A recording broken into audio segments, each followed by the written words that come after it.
Hello student, কেমন আছো? আশা করি সবাই ভালোই আছো। গত লেকচার 1-এ আমি বাস্তব সংখ্যা, integer, rational number, irrational number, non negative integer, non positive অর্থাৎ বাস্তব সংখ্যার বেসিক কনসেপ্ট নিয়ে আলোচনা করছি। আজ আমি বাস্তব সংখ্যার গাণিতিক সমস্যা নিয়ে আলোচনা করব। আর গত লেকচারে মূলদ সংখ্যা আর অমূলদ সংখ্যা ব্যাপারে বিস্তারিত আলোচনা করছি। তা আমি বলে নিতেছি, মূলদ সংখ্যা বলতে কি বোঝে। মূলদ সংখ্যা, যে সকল সংখ্যাকে পি বাই কিউ আকারে প্রকাশ করা যায় তাদেরকে বলা হয় কি মূলদ সংখ্যা। বিস্তারিত ডেফিনেশন লেকচার বানানো আছে। আর যে সকল সংখ্যাকে পি বাই কিউ আকারে প্রকাশ করা যায় না তাদেরকে বলা হয় কি অমূলদ সংখ্যা। অর্থাৎ যাদেরকে ভগ্নাংশ আকারে প্রকাশ করা যায়, যাদেরকে লব হর আকারে প্রকাশ করা যায়, ভগ্নাংশ আকারে প্রকাশ করা যায় তাদেরকে বলা হয় কি মূলদ। আর যাদেরকে ভগ্নাংশ আকারে বা পি বাই কিউ আকারে বা লব হর আকারে প্রকাশ করা যায় না তাদেরকে বলা হয় কি অমূলদ সংখ্যা।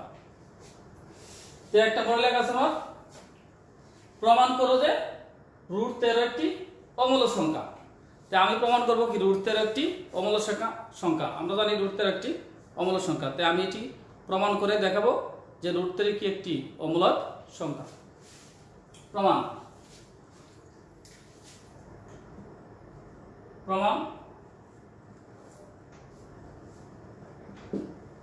মনে করি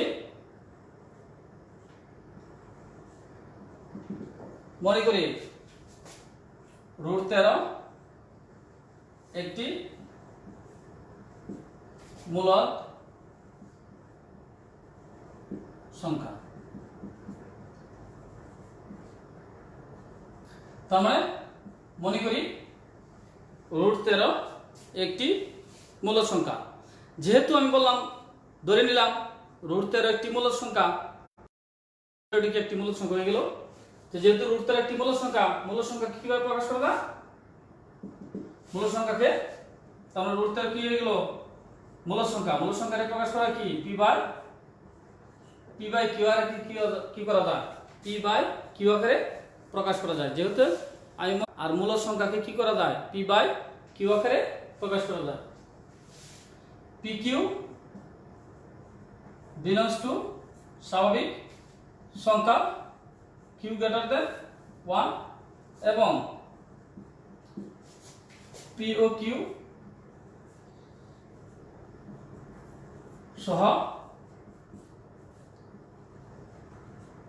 সহমূলিক। P O Q সহমূলিক। তার মানে যেহেতু √13 একটি মূলদ সংখ্যাকে পি বাই কিউ আকারে প্রকাশ করা যায়। পি কিউ বিলংস টু কি natural number q greater than 1। Q এর মান কি হবে? 1 এর চেয়ে বড়। আর পি ও কিউ কি সহমূলিক মানে কি যদি দুইটি সংখ্যার গসাগু 1 হয়। তার মানে এই যেহেতু দুইটি সংখ্যার গসাগু 1 তাদেরকে বলা হয় পরস্পরের সহমূলিক। তার মানে পি এবং কিউ অবশ্যই কি সহমূলিক। আর যেহেতু সহমূলিক সুতরাং তাদেরকে কি 1 দ্বারা বিভাজ্য করা যায়, অন্য কোনো সংখ্যা দিয়ে নিঃশেষে বিভাজ্য হয় না। তার মানে দুটি সংখ্যার গসাগু 1 মানে কি দুটি সংখ্যার মধ্যে গসাগু 1 মানে কি দুটি সংখ্যার মধ্যে সাধারণ উৎপাদক কি ওই দুটি সংখ্যার মধ্যে সাধারণ উৎপাদক 1। তার মানে পি কিউ এরকম সংখ্যা যার দুটি মধ্যে শুধু একই কমন আছে, সাধারণ ফ্যাক্টর হলো 1। তাহলে যদি বর্গ করে দেই √13 whole square p by q whole square, তাহলে লিখবা বর্গ করে স্কয়ার রুট কাটা কত 13, পি স্কয়ার আর নিচে হবে কি কিউ স্কয়ার। 13 কিউ এটা লেখা যায় p square by q. Q দ্বারা যদি গুণ করে দেই বা এই জায়গায় দুইটা কিউ আছে, একটা কিউ এই পাশে, দুইটি কিউ গুণ কিউ লিখি, এই পাশে নিচে থাকলে এই পাশে কি করা যায় উপরে তোলা যায়। অথবা কিউ দ্বারা যদি গুণ করে দেই কিউ হবে, আর এই পাশে একটা কিউ দ্বারা গুণ করলে কিউ স্কয়ারের সাথে কিউ কি যাবে কাটা যাবে। তার মানে যা যাচ্ছে কি p q belongs to N, p q belongs to N, তার মানে ন্যাচারাল নাম্বার, স্বাভাবিক সংখ্যা।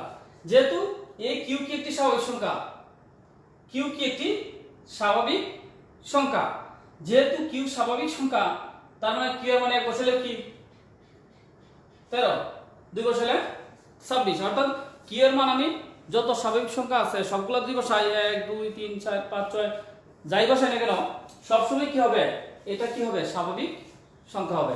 তার মানে এটা সবসময় কি হবে, একটা পূর্ণ সংখ্যা হবে। তার মানে কিউ এর মান যদি আমি স্বাভাবিক সংখ্যা বসাই সবসময় এই 13 13 কিউ এই রাশিটির মান কি হবে, পূর্ণ সংখ্যা হবে। তার মানে এই 13 কিউ কি হবে, একটি পূর্ণ সংখ্যা, পূর্ণ সংখ্যা। তার মানে 13 কিউ কি হবে, পূর্ণ সংখ্যা। আর আমি আগে বলছিলাম পি এবং কিউ কি পরস্পরের সহমৌলিক। ধরো একটা 3 আর একটা কি 2, এই তারা পরস্পরের কি সহমৌলিক। তার মানে 3 আর 2 এর গসাগু কি হবে, 1 হবে। যেহেতু 3 আর 2 এর, তার মানে তারা পরস্পরের কি সহমৌলিক। তার মানে এরকমই পি আর কিউ। এখন যদি আমি উপরেরটারে শুধু স্কয়ার করে দিলাম, উপরেরটারে স্কয়ার করে দিলাম, আমি সেটা 2 ই থাকলো, উপরেরটা স্কয়ার, উপরেরটা স্কয়ার নিচেটা ঠিক আছে কিউ আছে, উপরেরটা তোমরা 3 3 কত 9, 9 এর দিকে কত 7 সামথিং 4.5। তার মানে এই দুটো পরস্পর কি আছে সহমৌলিক, এর উপরেরটা শুধু স্কয়ার করলাম, স্কয়ার করার পর হলো 9, 9 ভাগ করলে কি হয়, কি আসে, পূর্ণ সংখ্যা আসে না, আসে কি দশমিক সংখ্যা, দশমিক সংখ্যা। তার মানে এই পি কিউ 3 2 সহমৌলিক, তাদের গসাগু 1, আর উপরেটা স্কয়ার করা সত্ত্বেও কি এই সংখ্যাটি কি হয় না, একটা পূর্ণ সংখ্যা। তার এই 13 কিউ একটি পূর্ণ সংখ্যা, কারণ কিউ কি স্বাভাবিক সংখ্যা এই কারণে, আর পি স্কয়ার বাই কিউ কি পূর্ণ সংখ্যা নয়, এবং পি স্কয়ার বাই কিউ পূর্ণ সংখ্যা নয়। তার মানে পি স্কয়ার বাই কিউ পূর্ণ সংখ্যা নয়, যেহেতু এটি পূর্ণ সংখ্যা, পূর্ণ সংখ্যা নয়, তার মানে এই টার্ম পূর্ণ সংখ্যা আর এই টার্ম কি পূর্ণ সংখ্যা নয়, সুতরাং এইটা কি এটার সমান হতে পারে না। 13 q p square by q এর কি হতে পারে না, সমান হতে পারে না, যেহেতু এটা পূর্ণ সংখ্যা আর এটা পূর্ণ সংখ্যা নয়, তার মানে এইটা না সমান হতে পারে না। তার মানে 13 q p square by q এর সমান হতে পারে না। তার মানে যেহেতু এটা পূর্ণ সংখ্যা এটা পূর্ণ সংখ্যা নয়, তার মানে 13 q p square by q এর সমান হতে পারে না। যেহেতু এই রাশি সমান হতে পারে না, তাই অবশ্যই এই রাশি কি হতে পারে না, যেহেতু এটা সমান হতে পারে না, তার মানে এটাও কি এটার সমান হতে পারে না, এটা সমান না, তার মানে এটাও কি এটার সমান না। তার মানে √13 কে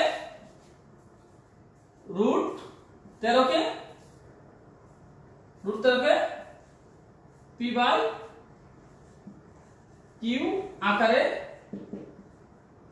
প্রকাশ করা,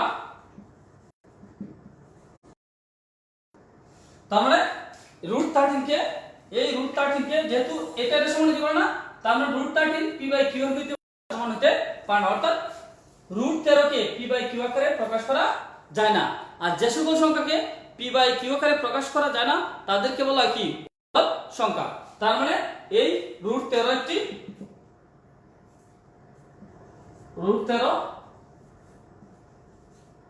একটি অমূলদ সংখ্যা, প্রমাণিত প্রুফড। তার মানে √13 একটি অমূলদ সংখ্যা। যে সকল সংখ্যাকে পি বাই কিউ আকারে প্রকাশ করা যায় না তাদেরকে বলা হয় কি অমূলক সংখ্যা। পরে আসলে দ্বিতীয় সমস্যাটা কি দেখি।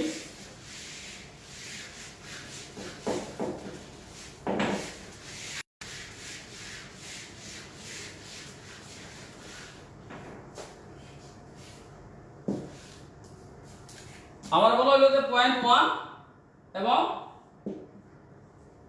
0.12 এর মধ্যে 0.1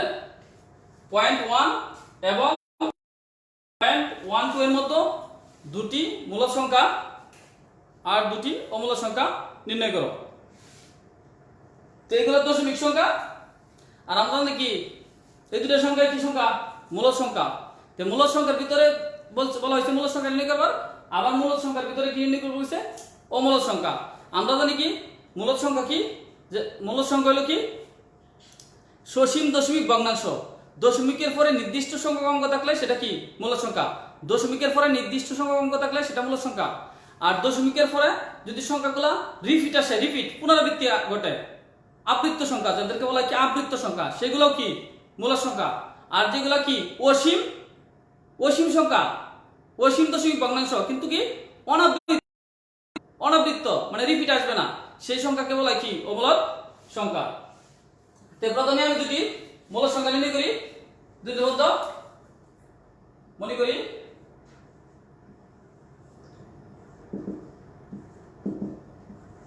দুটো মূলদ সংখ্যা ধরতে হবে, এবং দুটো মূলদ সংখ্যা ধরতে হবে, দুটো মূলদ সংখ্যা কি এই দুটার মধ্যে হতে হবে। এটা হচ্ছে বড়, এটা হচ্ছে কি ছোট। আর এই দুটার মধ্যে কোনটা বড়, এটা বড়, এটা কি ছোট। তো কি হবে বুঝুন, এটা দশমিকের পরে আছে 2 ডিজিট আছে, দশমিকের পরে 2টা অঙ্ক আছে। তো এটাও কি দশমিকের পরে 2টা অঙ্ক দিমু, দশমিকের পরে কটা অঙ্ক দিমু 2টা। এটা তো অলরেডি 2টা আছেই। আমি যদি পয়সা হিসাব করি, এটা 10 পয়সা, এটা কত 12 পয়সা। তার মানে কোনটা বড়, 12 পয়সা বেশি না 10 পয়সা বেশি, তার মানে এটা বেশি এটা কম। তো এই দুইটা সংখ্যা আমি নিব, এই 10 পয়সা হচ্ছে বড়, 12 পয়সা হচ্ছে ছোট, এরকম দুইটা সংখ্যা নিব। তো এখন বুঝাইতে দেখি এই 0.10 0.12 এর মধ্যবর্তী কি সংখ্যা আছে, একটা এরকম একটা সংখ্যা আছে 0.11 0.10 0.11 0.12, তার মানে এই সংখ্যাটা আছে, তার মানে একটা সংখ্যা হইতে যাবে। কিন্তু আমার ওটাকে বলে দিচ্ছে দুইটা সংখ্যা নির্ণয় করে, এরকম বলতে পারে 2টা 3টা 4টা 5টা, তোমার সিস্টেম জানা থাকলে তুমি যে কয়টা চাই ওই কয়টা নির্ণয় করতে পারবা। তো আমি একটা পাইছি, কিন্তু আমার একটা বলছে না, কয়টা হইছে 2টা বা 3টা 4টা যাই বলে। তো তুমি শূন্য আরেকটা বাড়াই দাও, পরে আরেকটা স্টেপে আসো,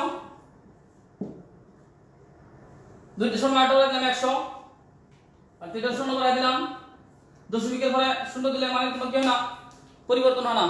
0.7 যে কথা 0.70 0.70 একই জিনিস, 0.7 মানে 70 পয়সা।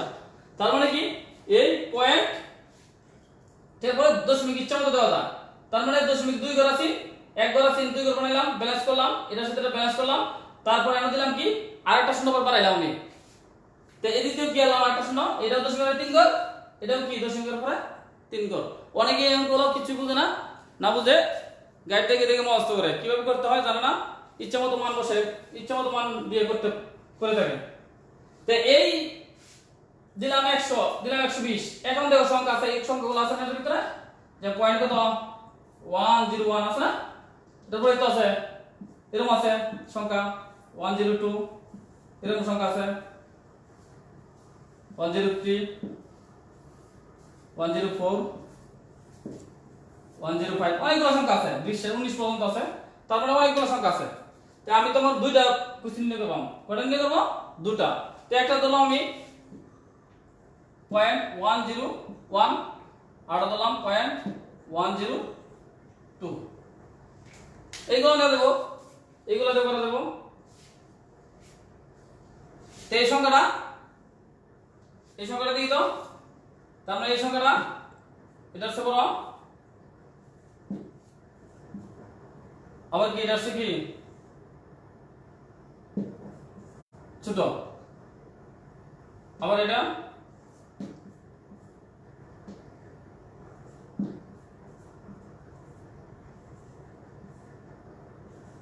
হচ্ছে ছোট। তার মানে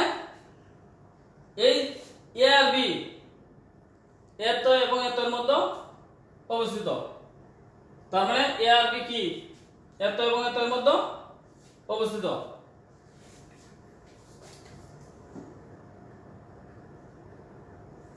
পয়েন্ট 1 এবং পয়েন্ট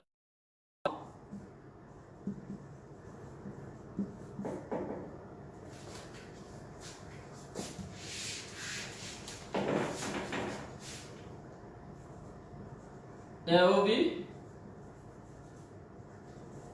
অবস্থিত।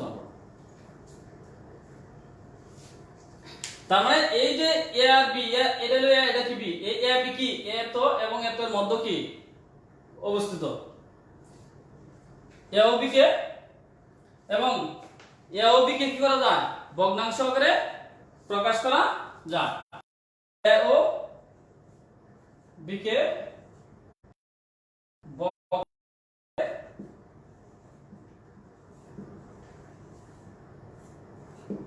ভগ্নাংশ আকারে প্রকাশ করা যায়। তারপর যে সকল সংখ্যাকে ভগ্নাংশ আকারে প্রকাশ করা যায় তারা কি মূলদ সংখ্যা। তার মানে এ ও বি মূলদ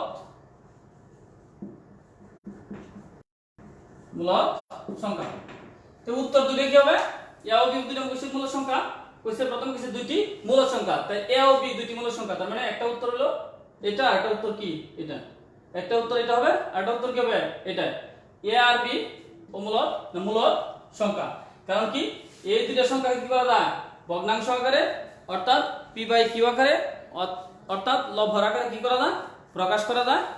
সুতরাং এ ও বি মূলদ সংখ্যা। অনুরূপভাবে দুটি অমূলদ সংখ্যা নির্ণয় করো, দুটি অমূলদ সংখ্যা নির্ণয় করো। এটি নিলে হবে, তো আমি কোন নোট নিলাম 1.10 একটা শূন্য দিলাম, পরে দিলাম দুইটা শূন্য দিলাম, প্রথমে দিলাম একটা শূন্য, পরে একটা শূন্য দিলাম দুইটা দিলাম 3, পরে প্রথমে একটা শূন্য, পরে দুইটা শূন্য, পরে কটা হবে তিনটা। তার মানে এরকম এই সংখ্যা কি হবে না, প্রথমে একটা জিরো, পরে দুইটা জিরো, পরে তিনটা জিরো, পরে চারটা জিরো, পরে পাঁচটা জিরো।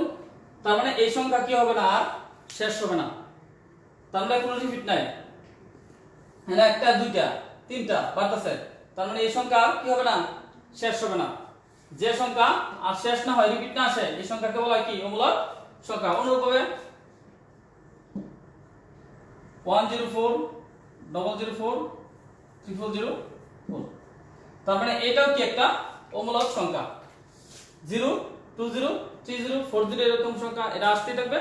তার মানে এই সংখ্যা কি হবে না, আর শেষ হবে না। এই ধরনের সংখ্যাকে বলা হয় কি অমূলদ সংখ্যা। সহমৌলিক মানে হলো সহমৌলিক দুইটি সংখ্যার গসাগু, যদি দুই সংখ্যার গসাগু 1 হয় তারা পরস্পর কি সহমৌলিক। বিস্তারিত আমার প্রথম লেকচারে, প্রথম যে লেকচার আছে সেটা ভালোভাবে দেখলে তুমি বুঝতে পারবা। তো বলতেছি যেমন 3 2 এই দুটো যদি দুটি সংখ্যার গসাগু 1 হয় তার পরস্পর কি সহমৌলিক। যেমন এই 2 তে 3 এর ভাগ দেই কত হয়, একবার যায় কত 2 50, ভগ্নাংশ কত ভাগশেষ কত 1, আবার 2 এর ভাগ দিলে, তার মানে এটাই কি গসাগু হয়তো সিস্টেমে করে আসছো। অথবা দেখতে আমি যদি বলি এ আর বি এর গসাগু কত, এ আর বি এর গসাগু কত। তার মানে এ হলো প্রথম রাশি, বি কি দ্বিতীয় রাশি। এ প্রথম রাশি, বি কি বীজগণিতিক গসাগু নির্ণয় করে। এ প্রথম রাশি, বি কি দ্বিতীয় রাশি, দুইটা রাশির মধ্যে কি নাই, কোনো কমন নাই, শুধু কি কমন আছে 1 কমন আছে। তার মানে এ আর বি এর গসাগু কত 1। তার মানে এ আর বি কি পরস্পরের সহমৌলিক। তার মানে দুইটা সংখ্যার গসাগু পরস্পর কি হয় সহমৌলিক হয়। এখন দেখো এটা এই সংখ্যাটা কি, এটা হচ্ছে বড় 003 000।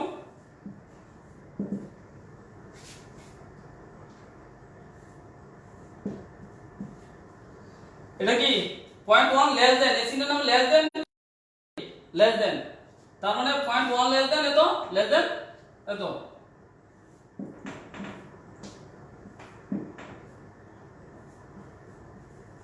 ফোর 00004। তার মানে এই দুটো সংখ্যা কি, এটা হচ্ছে বড়, এটা হচ্ছে কি ছোট, তার মানে এই দুটো সংখ্যা কি এত এর মধ্যে আছে, তার মানে এ ও বি 0.1 এবং 0.12 এর মধ্যে।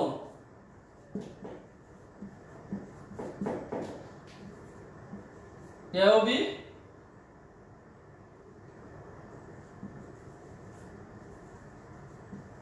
অবস্থিত, এ ও বি, তার মানে 0.1 এবং 0.12 এর মধ্যে এ ও বি অবস্থিত। তার মানে এই এ ও বি কে কি করা যায় না, ভগ্নাংশ আকারে প্রকাশ করা যায় না, এ ও বি কে ভগ্নাংশ আকারে প্রকাশ করা যায় না। সুতরাং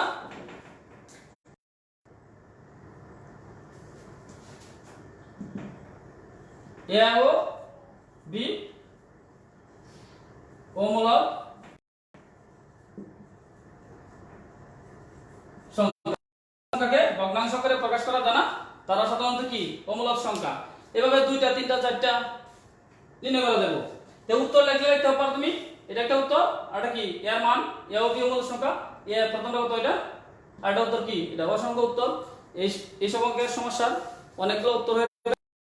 তো প্রিয় শিক্ষার্থী সকলকে ধন্যবাদ।